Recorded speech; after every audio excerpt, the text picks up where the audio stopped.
This machine has a multi-tap transformer with a likely capability of 208 to 480. You can see we have some of the panels removed in the back from when the machine was shipped.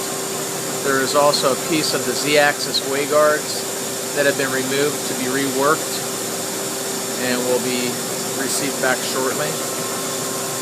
Relatively clean machine for its age. Chip conveyor.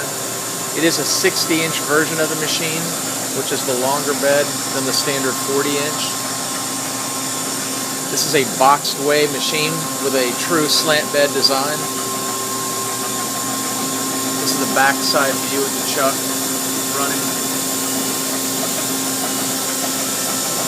Hydraulic unit.